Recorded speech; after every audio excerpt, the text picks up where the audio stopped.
Well, the action on the hardwood is heating up. We've now had, that's right, a full week of ACC basketball action, and the standings are starting to take shape already. We've seen some huge showdowns that could have an impact in March, so let's get right to it.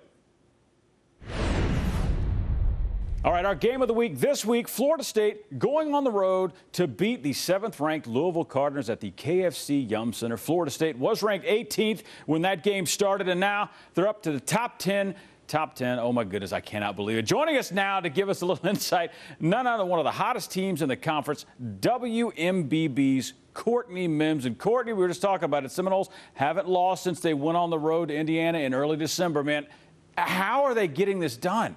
I think a lot of people are asking that same question, Chris, and I think it all boils down to the Seminoles have success, and we've seen that over the past 5 seasons. Out of those 5 years, they've gone 3 times to the NCAA tournament, and that really comes back to the coaching staff.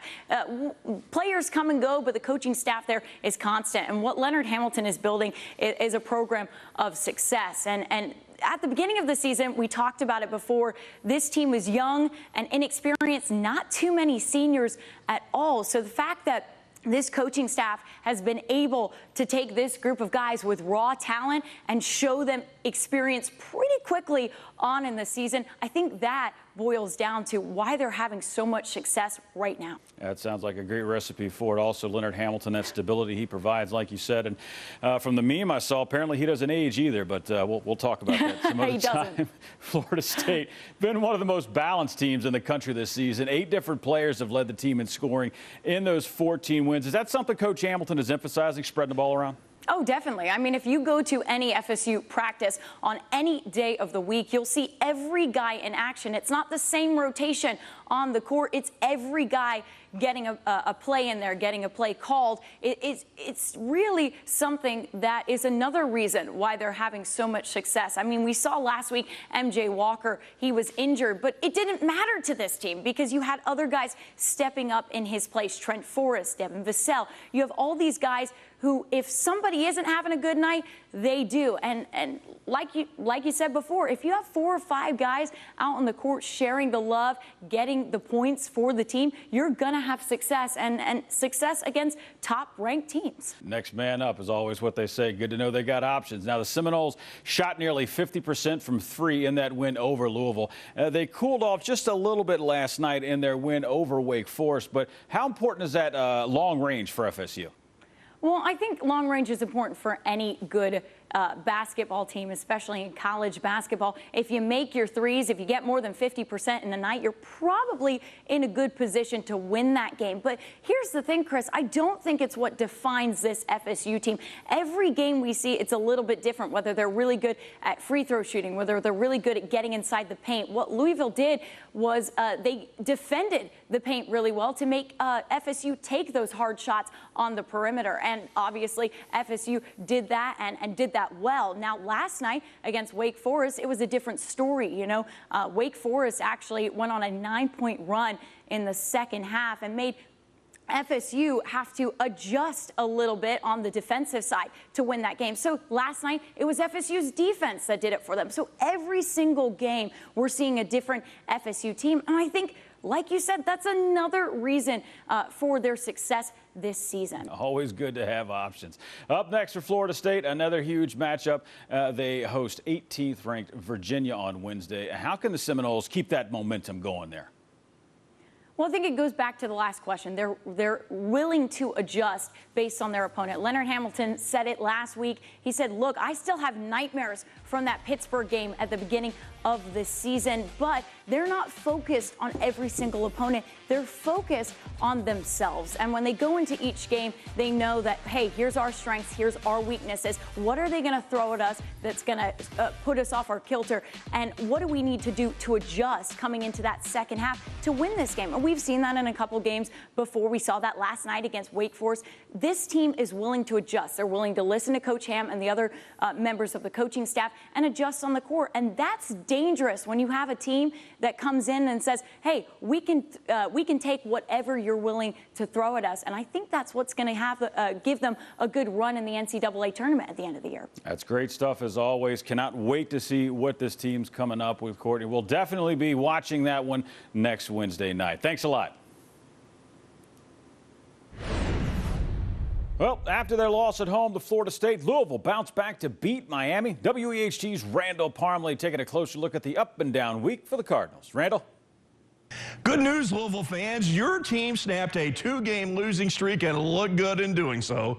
After back-to-back losses to Kentucky and Florida State, both ranked teams, Louisville got back in the win column with a dominating win against Miami. The Cards had no problems with the Hurricanes on Tuesday night, beating Miami 74-58. Jordan Nwora back to his old self, notching a double-double, 19 points and 12 rebounds. That Louisville defense was smothering, holding Miami to 27.9% shooting. Louisville is now 12-3, and more importantly, they're now 3-1 in conference play. Up next for the Cards, they will be at Notre Dame on Saturday. Covering the Louisville Cardinals, I'm Randall Parmley. All right, great stuff there, Randall. Like you said, Cards won't be back on the floor at the Yum Center for another 2 weeks. That game at Notre Dame starts Saturday afternoon at 2, followed by a trip to Pittsburgh for a 7 p.m. tip-off on Tuesday. And after back-to-back losses against Duke and Louisville, Miami will look to pick up with their first conference win of the year at home against Pitt. That one starts on Sunday at 6, and the Hurricanes will hit the road again to take on NC State on Wednesday. That one starts at 7. And after a trip down to Miami and a 33-point win over the Hurricanes, Duke stayed on the road this week and picked up a scrappy victory at Georgia Tech, I'll say. The Blue Devils led this thing 40-29 at the half, but the Yellow Jackets battled back in the second and actually had the lead with less than 7 minutes to play, but Duke closed the game on a 12-3 run, picking up their 14th win of the year. Trey Jones led the way for the Blue Devils with 16 points, along with 8 rebounds and 7 assists. Freshmen Vernon Carey Jr. and Cassius Stanley each had 14 points. The Blue Devils have now won 8 in a row since their only loss of the season to Stephen F. Austin. We'll just kind of gloss over that. That was just before Thanksgiving for everybody that's remembering back. Next up for Duke, it's the Devils versus the Deacons when Wake Forest visits Cameron Indoor Stadium on Saturday night at 8. And then they'll take a trip down to Clemson for a Tuesday night game against the Tigers. That one tips off at 7. And after that loss to Duke at home, Georgia Tech is going to take a long road trip up to Boston College for a 6 o'clock game on Saturday evening. Then they'll head back down home to Atlanta for a showdown with Notre Dame on Wednesday night. That's at 8:30. For the Yellow Jackets, perspective on last night's game, let's go to WJBF's Brendan Robertson. Brendan? The Georgia Tech Yellow Jackets gave Duke all they could handle in the second half Wednesday night in McCamus Pavilion, but the Blue Devils escaped with a 73-64 win to continue their decade of dominance over Tech.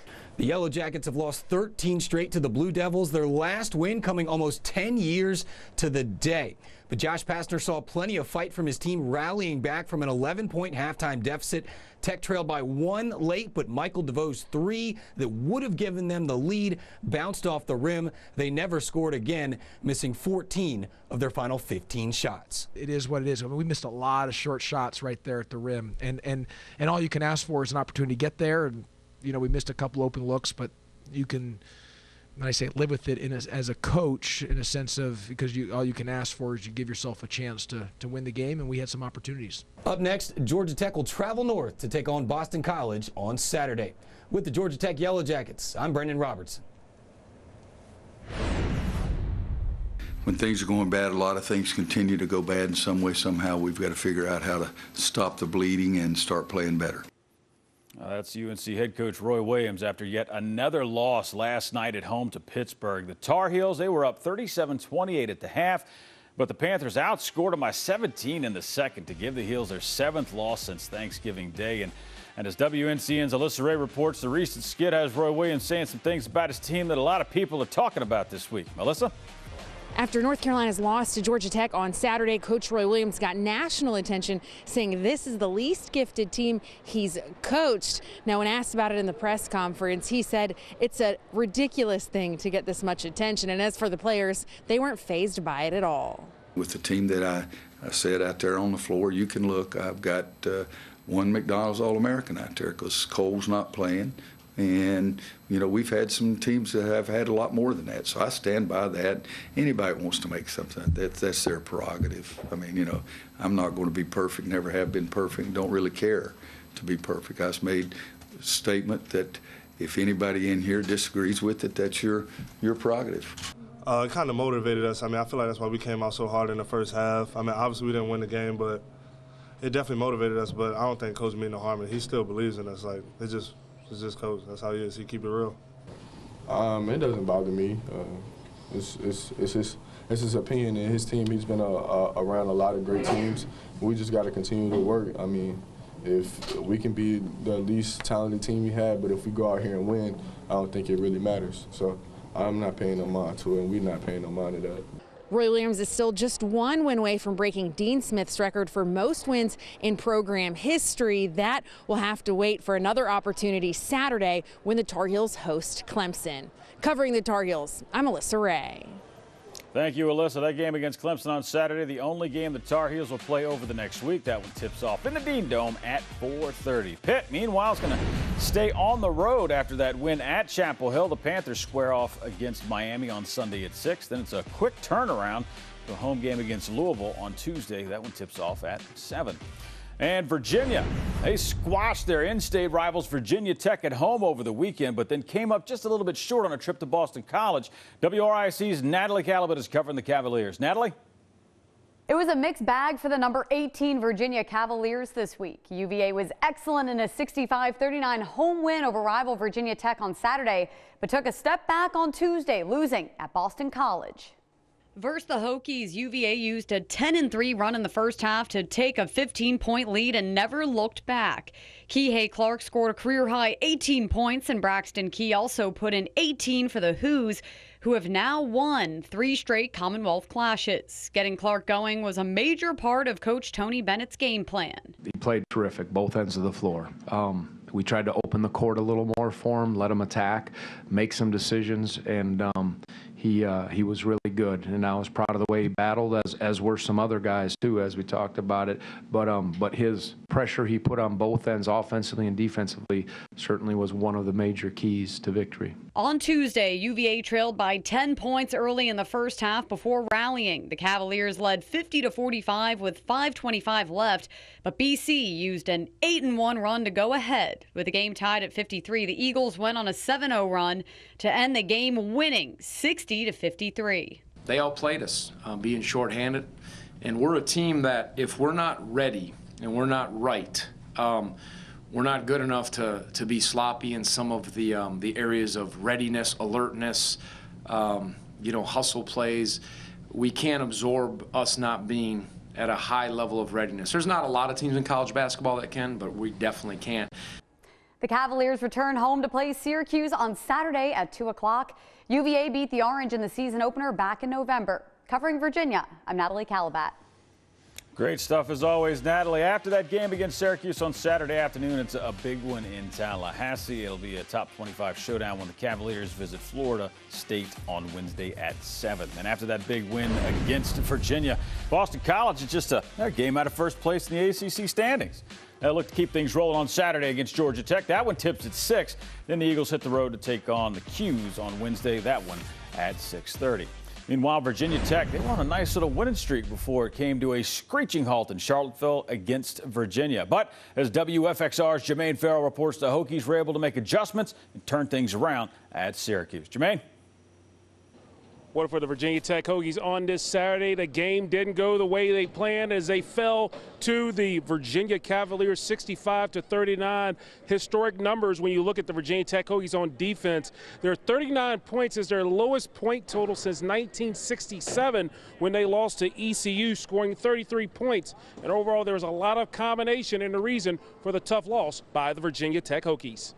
Coach Bennett's bunch obviously outplayed us. We had an idea what we wanted to do. We thought we knew exactly how they would guard it. and we missed a couple of shots that we typically get down. Yeah, like I said, all credits towards them. They played hard. We just didn't come out with the right fight today, and I put that on me because I didn't calm my team down. I didn't come up with better fight, and then I got to do better next game. When you start the game off with like 6 turnovers in 6 minutes, it's kind of hard. Like, good teams can't do that. You can't end the game. We can't end the game with 13 turnovers and expect to win.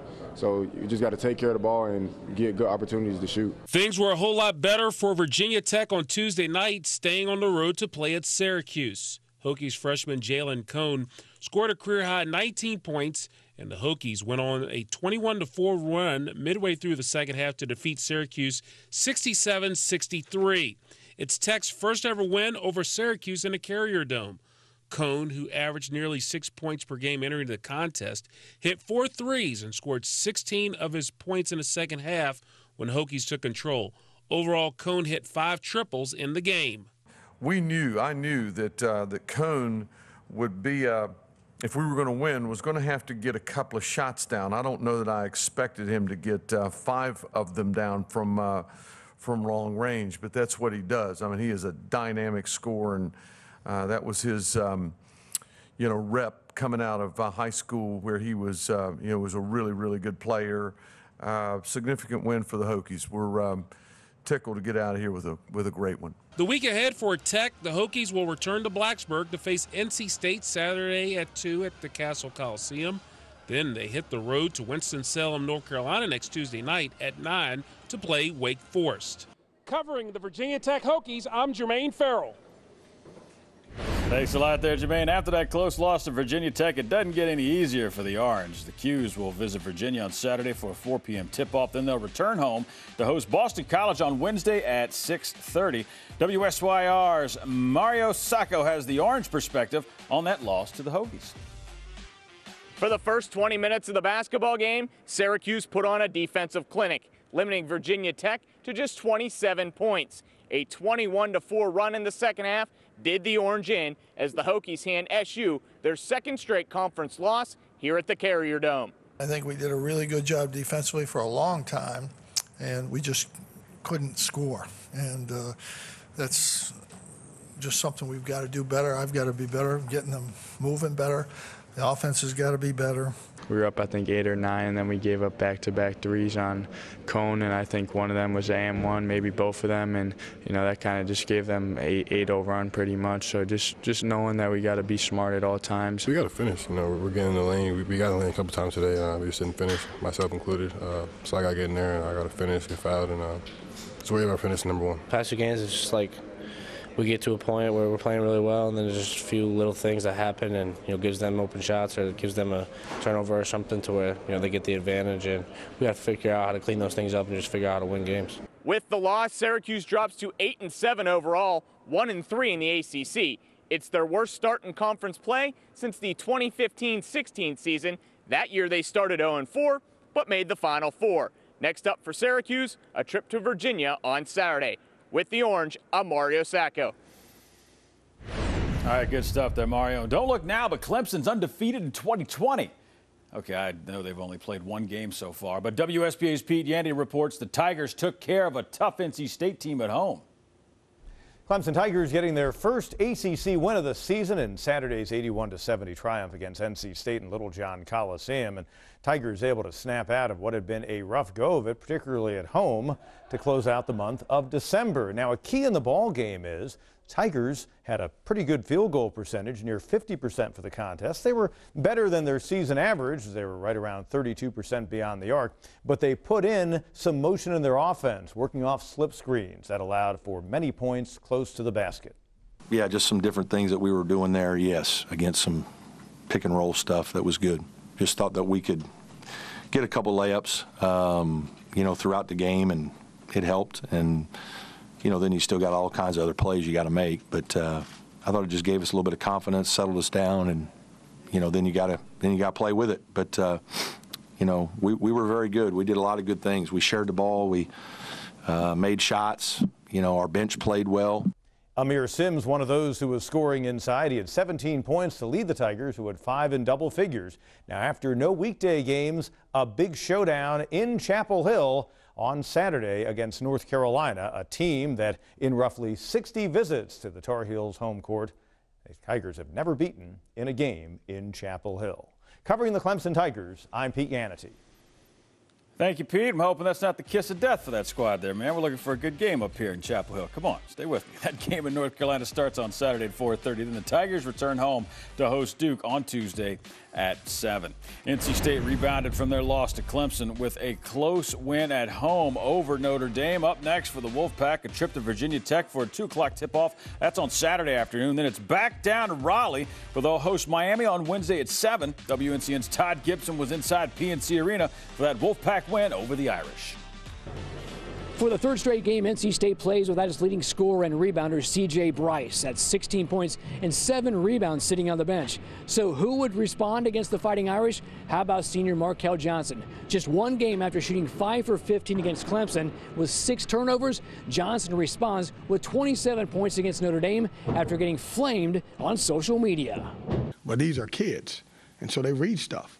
And the thing that bothers me sometimes is that sometimes it's your own folks that are saying negative things about your players. I know all the coaches in our program have said some things about that, and that bothers me because, look, we're all in this together. We're going to fight together. That's what NC State's about. But to his credit, he bounced back. Coach Gies motivates me every day, whether it's in practice, whether we're talking and things like that. He's just a motivator.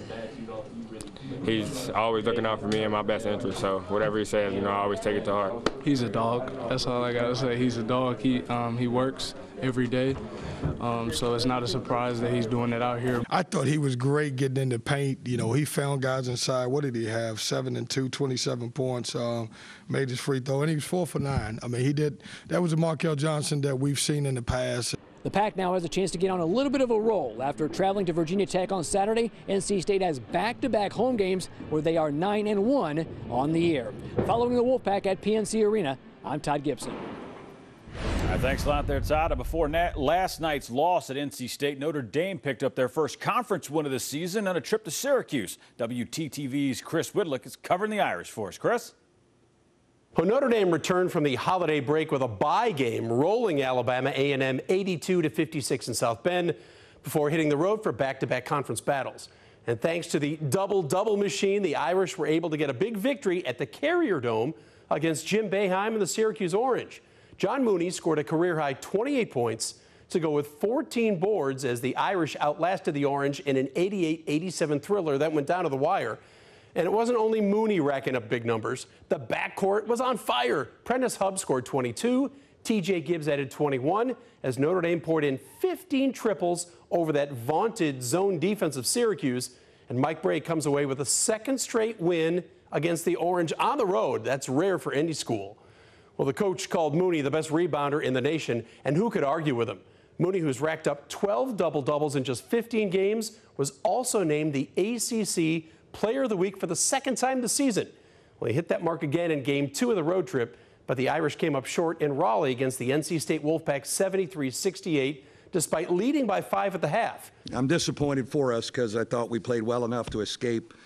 But when you give up second shots like that, it's going to be hard to get out of there. So disappointing because we were in position. But we got 16 more league games, I think, or something like that. Get me a drink. So the Fighting Irish leave Tobacco Road with a 10-5 record, 1-3 in ACC play, but the going gets tougher. They'll host 13th-ranked Louisville in a nationally televised game Saturday afternoon at the Joyce Center. Covering Notre Dame, I'm Chris Whitlock. Thanks a lot there, Chris. The Irish have only played one conference game at home so far. They'll play their second one, like you said, Saturday against Louisville at 2. Then they'll hit the road again to face Georgia Tech on Wednesday, that one at 8:30.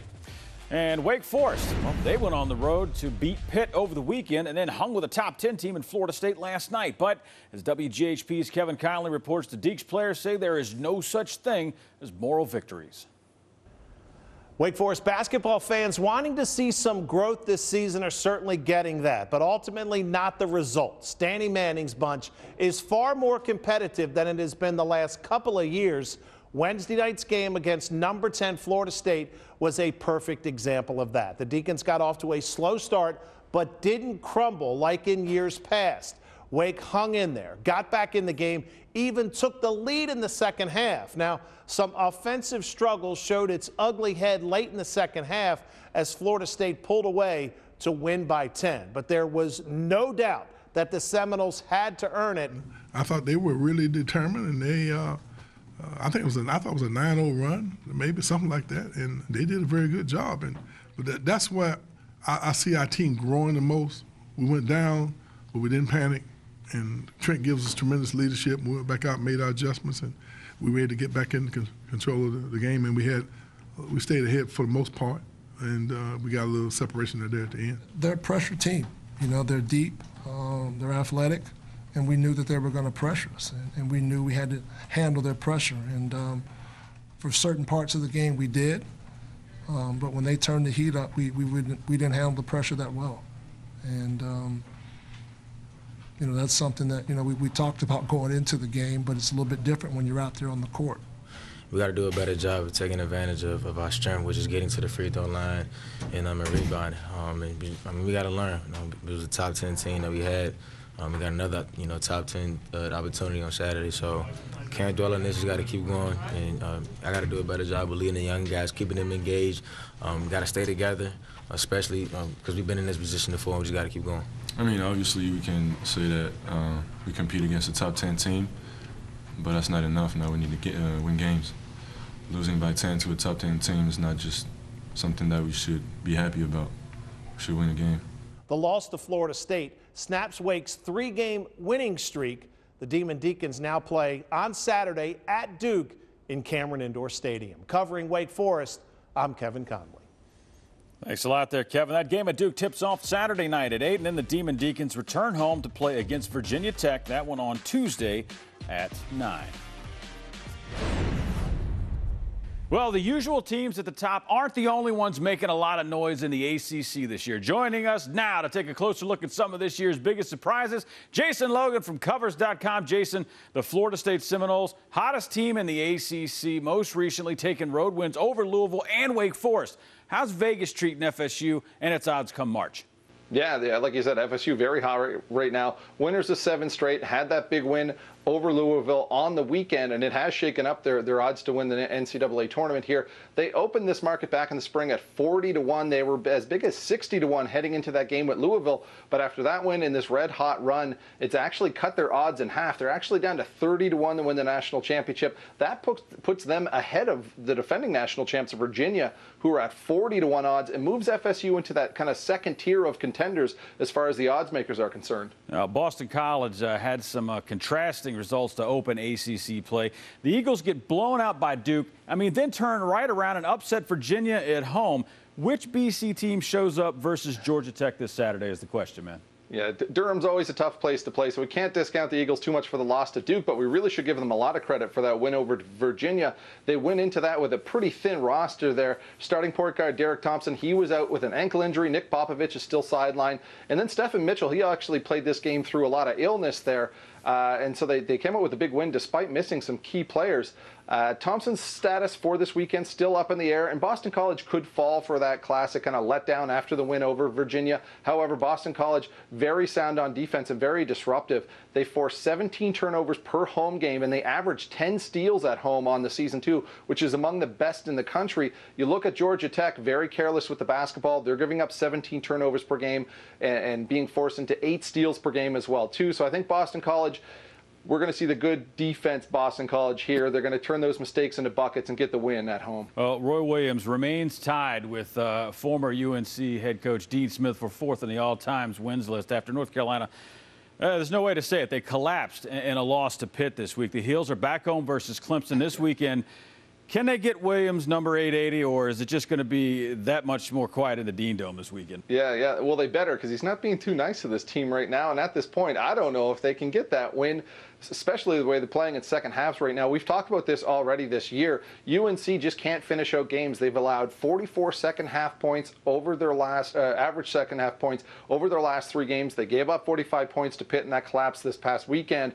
Now, Clemson has lost 59 straight games inside the Dean Dome, so maybe Roy gets the number 880. We'll have to see. UNC, a terrible bet right now, 4-11 against the spread, have failed to cover in 3 straight, so they may get the win, but UNC will not get my money this weekend. You gave him the kiss of death, I think, with that 59 straight losses, but we won't hold that against you. Thanks a lot, Jason. See you again next week.